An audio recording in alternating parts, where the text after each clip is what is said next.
A short time ago, the United States military began major combat operations in Iran. Our objective is to defend the American people by eliminating imminent threats from the Iranian regime, a vicious group of very hard, terrible people. Its menacing activities directly endanger the United States, our troops, our bases overseas, and our allies throughout the world. For 47 years, the Iranian regime has chanted death to America and waged an unending campaign of bloodshed and mass murder, targeting the United States, our troops, and the innocent people in many, many countries. Among the regime's very first acts was to back a violent takeover of the U.S. Embassy in Tehran, holding dozens of American hostages for 444 days.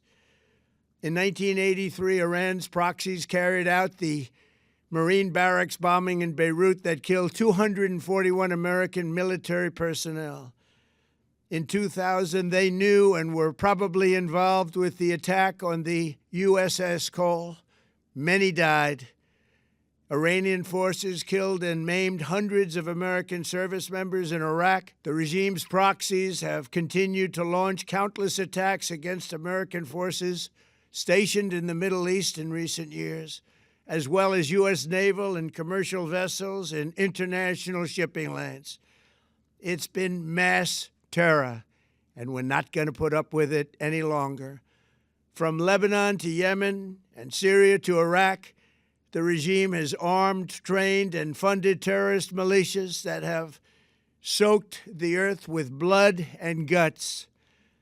And it was Iran's proxy, Hamas, that launched the monstrous October 7th attacks on Israel, slaughtering more than 1,000 innocent people, including 46 Americans, while taking 12 of our citizens hostage. It was brutal, something like the world has never seen before.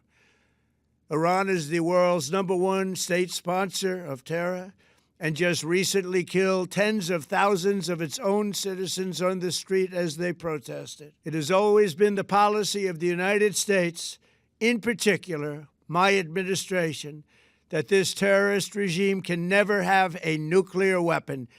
I'll say it again, they can never have a nuclear weapon. That is why in Operation Midnight Hammer last June, we obliterated the regime's nuclear program at Fordow, Natanz, and Isfahan.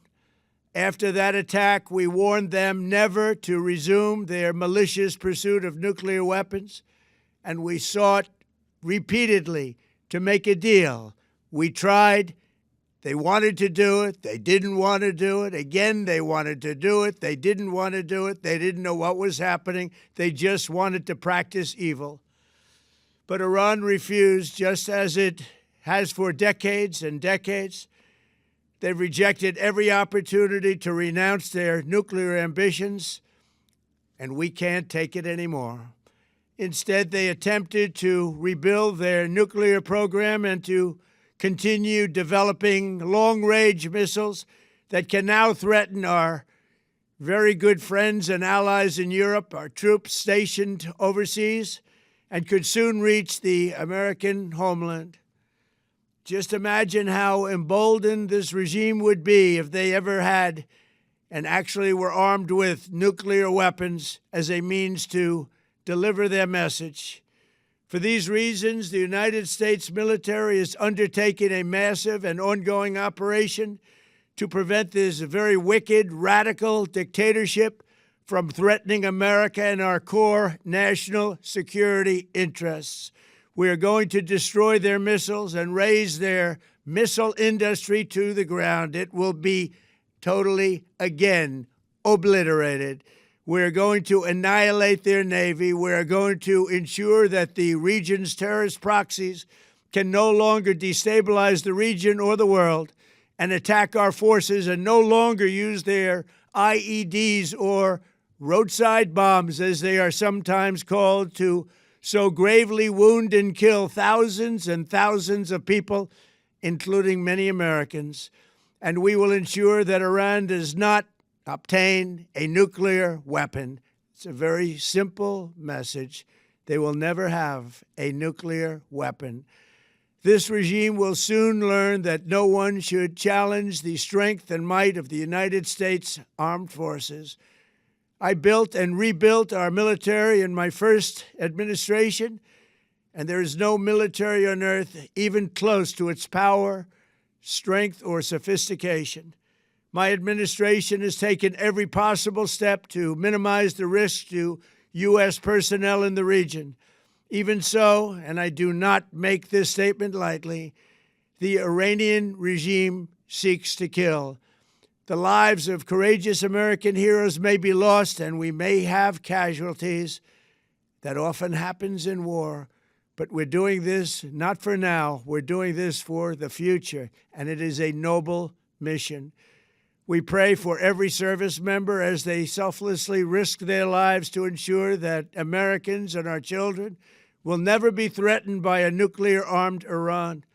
We ask God to protect all of our heroes in harm's way, and we trust that, with His help, the men and women of the armed forces will prevail. We have the greatest in the world, and they will prevail. To the members of the Islamic Revolutionary Guard, the armed forces, and all of the police, I say tonight that you must lay down your weapons and have complete immunity, or, in the alternative, face certain death. So, lay down your arms. You will be treated fairly with total immunity, or you will face certain death. Finally, to the great, proud people of Iran, I say tonight that the hour of your freedom is at hand. Stay sheltered. Don't leave your home. It's very dangerous outside. Bombs will be dropping everywhere. When we are finished, take over your government. It will be yours to take.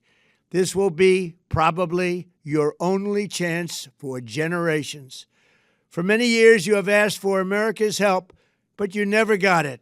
No president was willing to do what I am willing to do tonight. Now you have a president who is giving you what you want. So let's see how you respond. America is backing you with overwhelming strength and devastating force. Now is the time to seize control of your destiny and to unleash the prosperous and glorious future that is close within your reach. This is the moment for action.